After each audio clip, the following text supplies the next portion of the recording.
हरे कृष्णा, दंडवत प्रणाम आप सभी को। तो आज हम भगवत गीता के 4.35 श्लोक की चर्चा करेंगे। यज्ञात्वा न पुनर्मोहमेवं यास्यसि पांडव येन भूतान्यशेषेण द्रक्ष्यस्यात्मन्यतो मयि। अनुवाद तथा तात्पर्य श्री प्रभुपाद जी के द्वारा। श्री प्रभुपाद की जय। स्वरूप सिद्ध व्यक्ति से वास्तविक ज्ञान प्राप्त कर चुकने पर तुम पुनः कभी ऐसे मोह को प्राप्त नहीं होगे, क्योंकि इस ज्ञान के द्वारा तुम देख सकोगे कि सभी जीव परमात्मा के अंश स्वरूप हैं, अर्थात वे सब मेरे हैं। तो यहाँ पर भगवान श्री कृष्ण अर्जुन को समझा रहे हैं कि जब हम प्रामाणिक गुरु से ज्ञान प्राप्त कर लेंगे, स्वरूप से व्यक्ति से, तो हम इस ज्ञान से समझ पाएंगे और ये देख भी पाएंगे कि सभी जीव जो हैं परमात्मा के, भगवान श्री कृष्ण के अंश स्वरूप हैं, भगवान के हैं और भगवान अंशी हैं और हम सब अंश हैं। तो इसी कारण अगर हम अंशी की सेवा करेंगे तभी हम परम सुख को प्राप्त कर पाएंगे, परम दिव्य आध्यात्मिक स्वरूप को भी प्राप्त कर पाएंगे। तो तात्पर्य में श्री पापा जी बहुत सुंदर समझा रहे हैं कि स्वरूप सिद्ध व्यक्ति से ज्ञान प्राप्त करने का यह परिणाम होता है कि हमें पता चल जाता है कि सारे जीव, जितने भी जीव हैं, चर चर अचर, सभी भगवान श्री कृष्ण के भिन्न अंश हैं। तो जो भी कृष्ण से पृथक अस्तित्व का भाव जो होता है वो माया कहलाता है। माँ मतलब नहीं, या मतलब यह नहीं। जो भी भगवान कृष्ण से अलग अस्तित्व सोचता है वो, या जो भी अस्तित्व में है माया, कृष्ण से अलग अस्तित्व है, वो माया होती है। तो कुछ लोग सोचते हैं कि हमें कृष्ण से क्या लेना, वो तो एक महान ऐतिहासिक पुरुष हैं और परब्रह्म तो निराकार है। तो वो सोचते हैं हमें क्या लेना देना भगवान से या कृष्ण से या परब्रह्म से। लेकिन भगवद गीता में कहा गया है कि ये जो निराकार ब्रह्म है वो भगवान श्री कृष्ण का व्यक्तिगत तेज है। और श्री कृष्ण कौन है? वो परम पुरुष हैं, वो परम भगवान वही हैं। भगवान के रूप में प्रत्येक वस्तु के कारण जो है वो भगवान श्री कृष्ण हैं। तो ब्रह्म संहिता में भी स्पष्ट कहा गया है कि ईश्वर परम कृष्ण सच्चिदानंद विग्रह अनादिरादिर गोविंद सर्व कारण कारणम। भगवान श्री कृष्ण ही श्री भगवान है, अभी सभी कारणों के आदि कारण है। तो लाखों अवतार भी जो हैं वो सभी उनके विभिन्न विस्तार हैं। तो इसी प्रकार सारे जीव जो हैं भगवान श्री कृष्ण के अंश हैं। तो अब अगर जीव को पता चल जाए कि वो किसका अंश है, तो फिर वो उनकी सेवा में लग जाएगा। और ये दिव्य ज्ञान जब उसे मिलेगा और जब पता चलेगा कि इसी अपने अंशी की सेवा, मैं जिसका अंश हूँ, अगर मैं उनकी सेवा करूँगा तभी मुझे सुख मिल सकता है, अन्यथा मैं कुछ भी कार्य करूँ मुझे सुख मिलेगा ही नहीं। तो सुख की खोज में हर एक जीवात्मा भटक रहा है ना। आप किसी से पूछें कि आप क्यों ये काम कर रहे हैं, क्यों बनना चाहते हैं, क्या है आपका जीवन का लक्ष्य, तो सभी सुखी होना चाहते हैं ना, प्रसन्नता प्राप्त करना चाहते हैं, आनंद प्राप्त करना चाहते हैं। पर आनंद इस भौतिक जगत में नहीं है। इस जब तक हम भगवान श्री कृष्ण की सेवा में नहीं लगते, भगवान श्री कृष्ण से अपना संबंध नहीं समझते और ये नहीं जानते कि हम उनके अंश हैं, उनकी सेवा करके ही हमें आनंद मिल सकता है। तो मायावादियों की एक मिथ्या धारणा है कि श्री कृष्ण अपने अनेक अंशों में अपने निजी पृथक अस्तित्व को मिटा देते हैं। ये विचार सर्वथा भौतिक है। तो भौतिक जगत में हमारा अनुभव होता है कि यदि किसी वस्तु को हम विखंडन कर दें तो उसका मूल स्वरूप नष्ट हो जाता है। तो मायावादी ये समझ नहीं पाते कि परम का अर्थ है एक और एक मिलकर एक होता है, और एक से एक घटाने पर भी एक ही बचता है। पर ब्रह्म का यही स्वरूप है। तो अगर भगवान से कुछ अंश निकले हैं या सब कुछ निकला, तब भी भगवान कंप्लीट है, पूर्ण है ना। ब्रह्म विद्या का पर्याप्त ज्ञान न होने के कारण हम माया से आवृत हो जाते हैं। इसलिए हम अपने को भगवान श्री कृष्ण से पृथक सोचते हैं कि हम उनसे अलग हैं, जबकि हम भगवान श्री कृष्ण के भिन्न अंश हैं। तो भी हम उनसे भिन्न नहीं हैं, यानी कि अंश भिन्न भी हैं और अभिन्न भी हैं, है ना। तो जीवों की शारीरिक अंतर माया है और वास्तविक सत्य, नहीं है, हम सभी भगवान श्री कृष्ण को प्रसन्न करने के निमित्त हैं। तो अगर हम भगवान की प्रसन्नता के लिए कार्य करें तभी हमें भी प्रसन्नता मिलेगी, क्योंकि हम उनके अंश हैं। तो माया के कारण ही अर्जुन ने सोचा कि उसके स्वजनों से उसका क्षणिक शारीरिक संबंध कृष्ण के शाश्वत आध्यात्मिक संबंधों से अधिक महत्वपूर्ण है।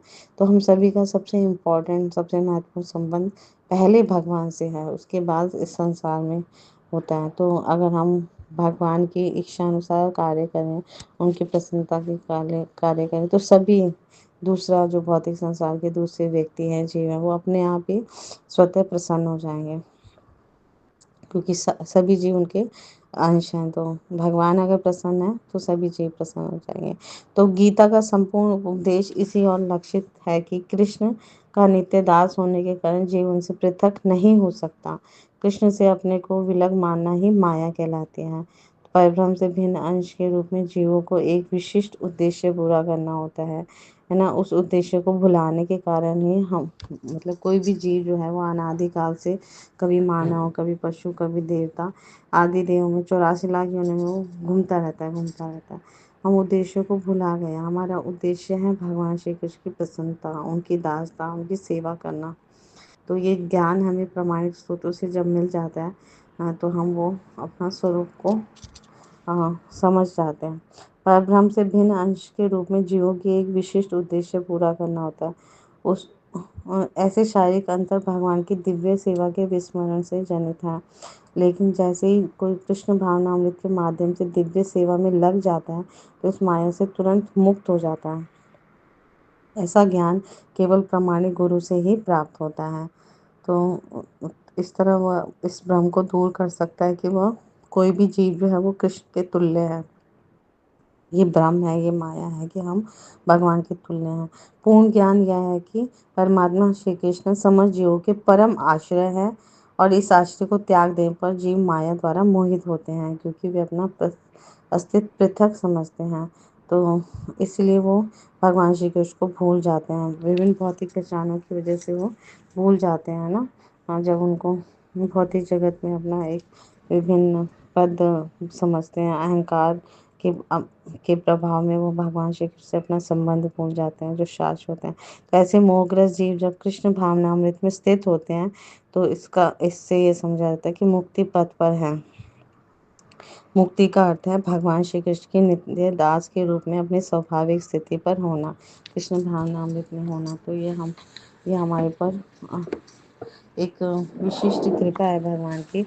जब हमारे जीवन में गुरु आते हैं, प्रामाणिक गुरु, जो हमें समझाते हैं कि हर जीव का स्वरूप जो है भगवान का, भगवान को प्रसन्न करना, उनकी दासता स्वीकार करना।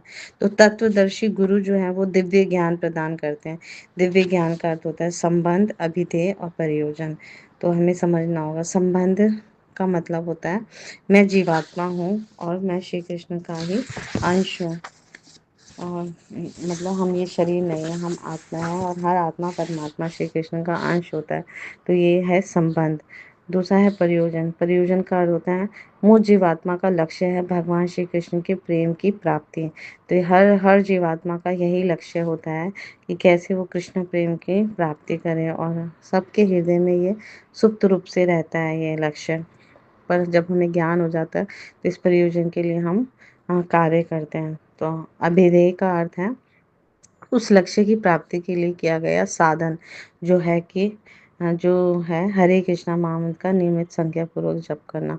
तो जब हम नियमित रूप से हरे कृष्णा कृष्णा कृष्णा हरे हरे, हरे रामा राम राम हरे हरे, भगवान के पवित्र नाम, रूप, गुण, लीला, धाम, है ना, परिक्रम के बारे में नियमित रूप से श्रवण करते हैं, कीर्तन करते हैं प्रामाणिक गुरु साधु शास्त्र से, तो हमारा जीवन का जो ध्येय है, प्रयोजन है, वो हम प्राप्त कर लेते हैं, और भगवान से हमारा सीधा संपर्क संबंध बन जाता है। तो अभिधेय, प्रयोजन, संबंध, अभिधेय और प्रयोजन, हमें सब कुछ समझ आता है, और भगवान इस जीवन का परम लक्ष्य को हम प्राप्त कर पाते हैं, हमारा मनुष्य जीवन सफल हो पाता है, धन्य धन्य बन जाता है। तो भगवान श्री कृष्ण ने यहाँ स्पष्ट कहा है कि सारी जीवात्माएं उनके ही अंश हैं।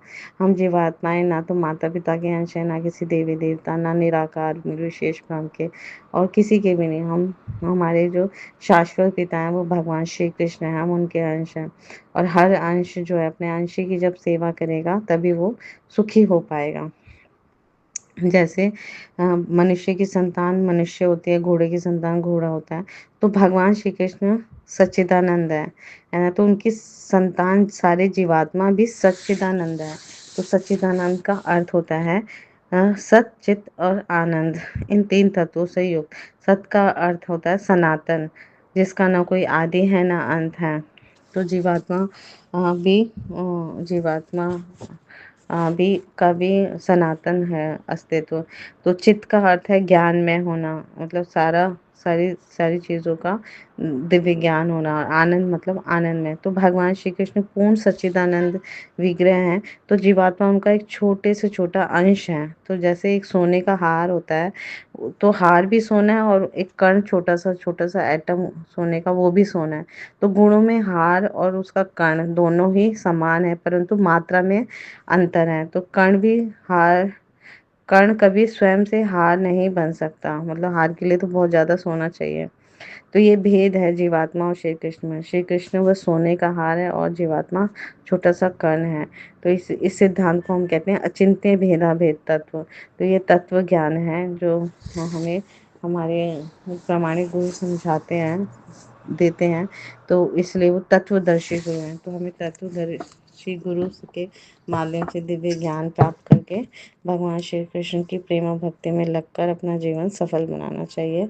तो हम हम अपना जीवन सफल कर पाएंगे। Thank you so much. Guru Maharaj की जय, श्री प्रभुपाद की जय, आप सब भक्तवृंद की जय। हरे कृष्णा।